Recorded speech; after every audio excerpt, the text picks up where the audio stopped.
Greetings to everyone. In this video, we'll be talking about India in the 18th century.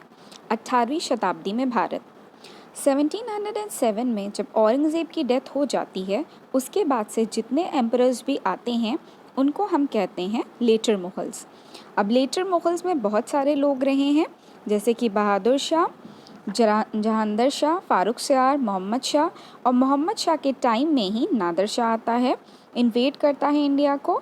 Ahmad Shah Abdali भी उसके बाद आता है।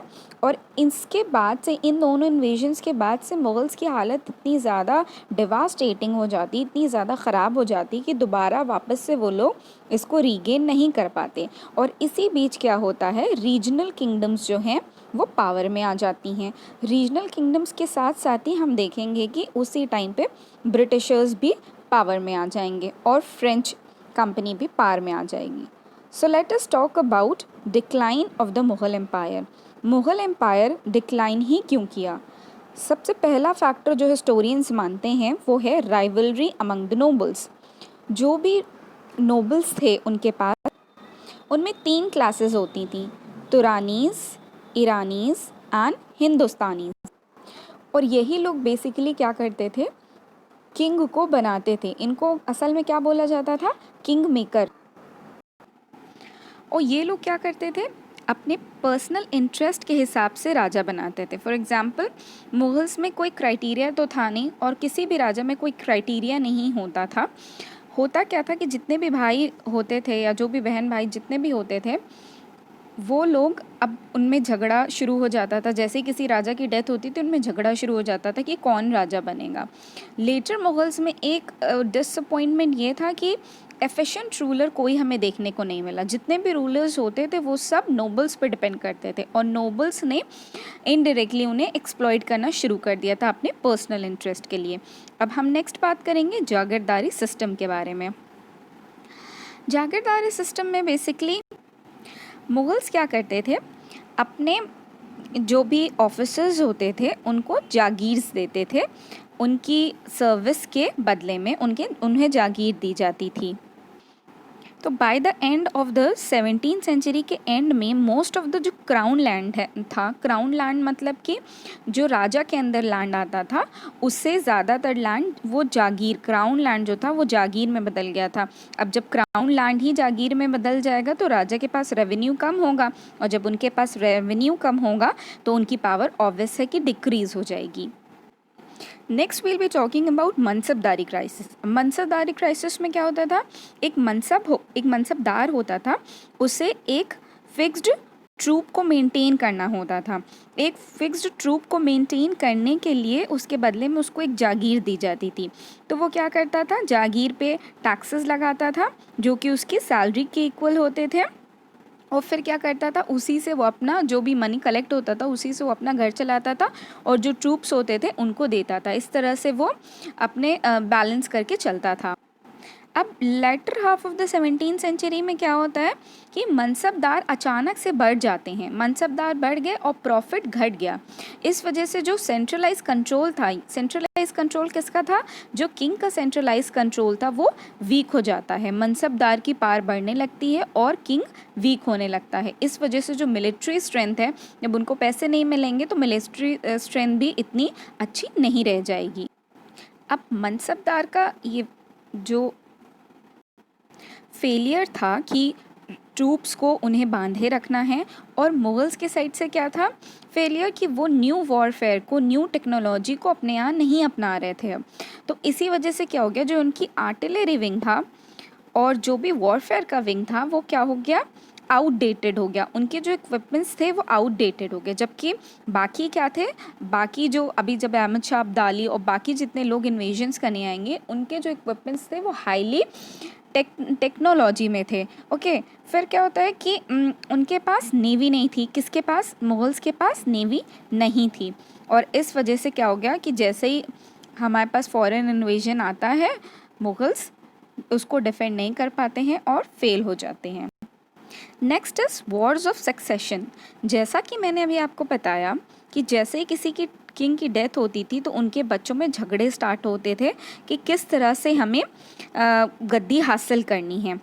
अब क्विक सक्सेशन पाने के लिए जो भी रूलर्स थे वो नोबल्स को अपने तरफ खींचने की कोशिश करते। तो ऐसे क्या हो गया था, करप्शन स्टार्ट हो गया था और पॉलिटिकल इनस्टेबिलिटी देखने को मिल रही थी। Okay, next is Aurangzeb's policy. तो औरंगज़ेब के टाइम में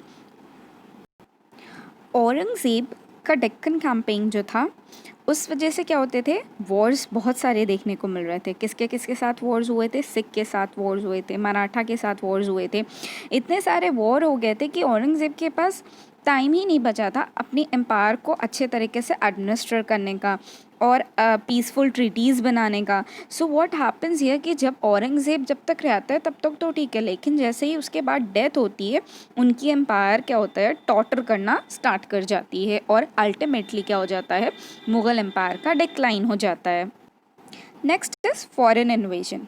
कौन कौन आता है, नादिर शाह आता है। और नादिर शाह कब आता है, 1739 में आता है। और कोहिनूर डायमंड, कोहिनूर हीरा और पिकॉक थ्रोन ये लेकर चला जाता है। पिकॉक थ्रोन को ये किसने बनवाया था, शाहजहां ने बनवाया था। इनको लेके चला जाता है। और फिर कौन आता है, अहमद शाह अब्दाली। अहमद शाह अब्दाली कब आता है, 1761 में। और तब होता है थर्ड बैटल ऑफ पानीपत। अभी पानीपत मूवी भी बनी थी, जिसने देखा होगा तो उसको पता होगा। I am not promoting this movie, I am just saying that was all about battle of Panipat. Third battle of Panipat हुआ था किसके किसके बीच में, मराठास के बीच में एंड अहमद शाह अब्दाली के बीच में। ऑल दो मराठास हार गए थे, अहमद शाह अब्दाली जीत गया था। बट ये दो लोग जो भी आते थे, ये लोग राज करने के पर्पज़ से नहीं आते थे, ये लोग सिर्फ लूटने के पर्पज़ से आते थे एंड वॉर करने के बाद वो चले जाते थे। तो यहाँ पे मराठा की जिस तरह से पावर राइज हो रही थी, इस वॉर के बाद मराठास की पावर भी डिक्रीज होने लगती है। Next point is week successors. जो भी औरंगज़ेब के सक्सेसर्स थे, जैसे कि मैंने आपको बताया, वो काफ़ी ज़्यादा वीक हो गए थे। क्योंकि सबसे पहले तो उनकी इनेबिलिटी, वो हमेशा किस पे डिपेंड होते थे, हमेशा अपने नोबल्स पे डिपेंड होते थे कि वो उनको सलाह मशवरा करेंगे। और नोबल्स अपने पर्सनल इंटरेस्ट से उनको सलाह मशवरा करते थे। और जो राजा होते थे, जो एम्परर होते थे, उनको लगता था कि ये सही बता रहे हैं। और इतने एफिशिएंसी वो नहीं दिखा पाए। ज़्यादातर वो जुआ में, मतलब लग्जूरियस लाइफ अपनी जीने लगे थे इस वजह से। और वो ध्यान नहीं देते थे अपने एम्पायर पर। लास्ट जो किंग थे वो कौन थे, बहादुर शाह ज़फ़र सेकंड थे। बहादुर शाह ज़फ़र सेकंड 1858 तक इन्होंने रूल किया। और 1858 के बाद इन्हें रंगून भेज दिया गया बाय ब्रिटिशर्स और उनके बच्चों को बंधक बना लिया गया। बंधक कैद करने के बाद इनके बच्चों के सर काट के रंगून भेज दिया जाता है और एक थाली, एक तश्तरी में ऊपर क्या कहते हैं, कपड़ा डाल के उनको पेश किया जाता है कि आपके लिए कुछ आया है। और जैसे ही वो कपड़ा हटाते हैं, देखते हैं उनके बच्चों के सर हैं और वो वहीं पे बेहोश हो जाते हैं और फाइनली उसके बाद उनकी डेथ हो जाती है। This was all about decline of the Mughal empire. ये मैप है इंडिया के पार्टीशन के पहले का। और अब हम जो बात करने जा रहे हैं रीजनल किंगडम्स के बारे में, तो इस वजह से this map is very much important. सबसे पहले जो हमें किंगडम देखने को मिलेगी वो होगी बंगाल की। ओके, बंगाल की किंगडम होगी। फिर यहाँ पर अवध की किंगडम होगी। अवध के बाद we have Hyderabad, we have Rohilkhand, we have Bharatpur, we have Jat, we have Rajputs, we have Mysore, Punjab. So these kingdoms are important. So that's why this map is important. Okay. 1717 में होता क्या है कि बंगाल का governor किसको बना दिया जाता है, मुर्शीद कुली ख़ान को। ओके, अब होता ये है कि ये एडवांटेज लेते हैं अपने वीक सेंटर का, जो मुग़ल का वीक सेंटर होता है इसका ये एडवांटेज लेते हैं और अपने आप को इंडिपेंडेंट डिक्लेयर कर देते हैं। उसके बाद क्या होता है, ये मुर्शिदाबाद को अपना कैपिटल बना लेते हैं 1727 में। और इनके सक्सेसर कौन होते हैं, शुजाउद्दीन होते हैं। शुजाउद्दीन कब बनते हैं, 1739 तक ये रूल करते हैं। उसके बाद कौन आते हैं, अलीवर्दी ख़ान आते हैं। और अलीवर्दी ख़ान के बाद उनके ग्रैंडसन आते हैं जिनका नाम होता है शुजाउद्दौला। ये जो रूलर्स ऑफ बंगाल होते हैं तो ये काफ़ी अच्छा एडमिनिस्ट्रेशन करते हैं। ये एग्रीकल्चर को भी इनकरेज करते हैं, इंडस्ट्री को भी इनकरेज करते हैं और ट्रेड को भी। और जो भी पुअर फार्मर्स होते हैं उनको लोन देते हैं और स्ट्रिक्ट कंट्रोल मेंटेन किया जाता है कस्टम ड्यूटीज़ के कलेक्शन के लिए। बंगाल क्या होता है उस टाइम पे बहुत इम्पॉर्टेंट और बहुत प्रॉस्परस रीजन बन जाता है इंडिया का, और यही प्रॉस्पेरिटी होती है जो ब्रिटिश को अट्रैक्ट करती है, जिसके वजह से बैटल ऑफ प्लासी हमको 1757 में देखने को मिलता है और बैटल ऑफ बक्सर हमें 1764 में देखने को मिलता है। Next will be talking about Awadh. ये आपको अवध के राजा दिख रहे हैं। अवध में क्या होता है, 1722 में मोहम्मद शाह किसको अपॉइंट करते हैं, सादत खां को अपॉइंट करते हैं। जो अवध के ज़मींदार होते हैं वो लोग रेबेलियन उठाते हैं, रेबल हो जाते हैं और वो लोग कहते हैं कि हम टैक्स नहीं देंगे। तो सादत खां क्या करते हैं कि उस रेबेलियस जो भी ज़मींदार होते हैं, जो भी रेबल करते हैं, उनको क्या करते हैं, सप्रेस कर देते हैं उनको। और फिर क्या होता है कि रिफॉर्म करते हैं वहाँ का रेवेन्यू सिस्टम।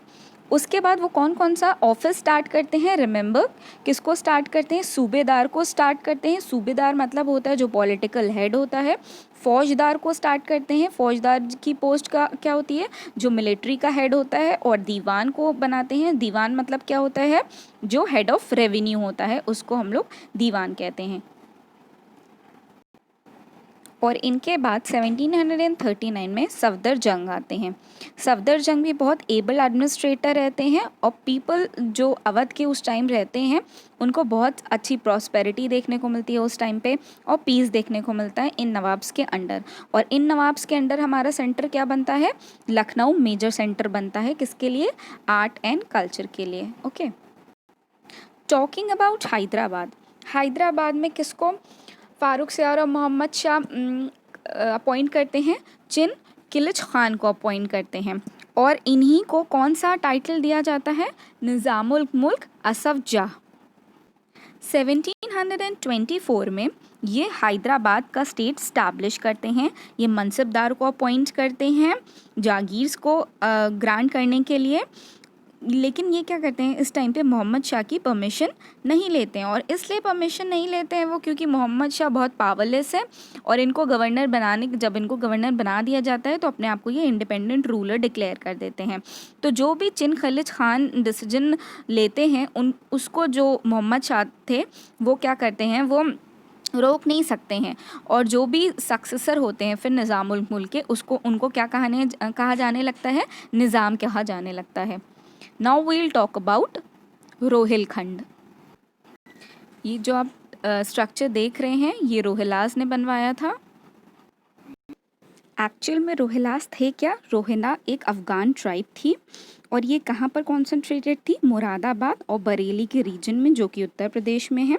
जब नादिर शाह का इन्वेजन होता है तो अली मोहम्मद खां क्या करते हैं, रोहिलास जो रोहिलखंड को वहाँ पर उसको कंट्रोल करने के लिए अपना रीजन स्टैब्लिश कर लेते हैं। ठीक है, फिर इसी वाले एरिया को बाद में क्या कहा जाने लगता है, रोहिलखंड कहा जाने लगता है।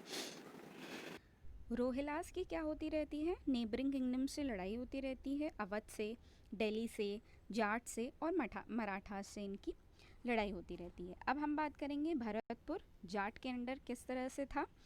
भरतपुर फाउंड किया जाता है उन जाट से, जो जाट थे वहाँ पर वो फार्मर्स थे और वो फार्मर्स कहाँ रहते थे, जो दिल्ली था उसके अराउंड के एरियाज़ में जो फार्मर्स रहते थे वो जाट थे। और वो उन्होंने क्या किया, वो भरतपुर का किंगडम उन्होंने स्टैब्लिश किया। और उनमें कौन कौन थे, उनमें चूड़ामन थे, बदन सिंह थे और सूरजमल थे। ये पावरफुल जाट चीफ थे। ठीक है, जब सूरजमल की डेथ हो जाती है 1763 में, तभी क्या होता है, जाट का पार्ट डिक्रीज़ होने लगता है और ये इनका कंट्रोल फिर क्या होता है कि स्मॉल सूबेदार के अंडर आ जाता है। अब बात करते हैं हम लोग राजपूत्स के बारे में। Most of the Rajput king जो थे वो मुग़ल्स के साथ अच्छे रिलेशंस में थे तभी से, अकबर के टाइम से ही।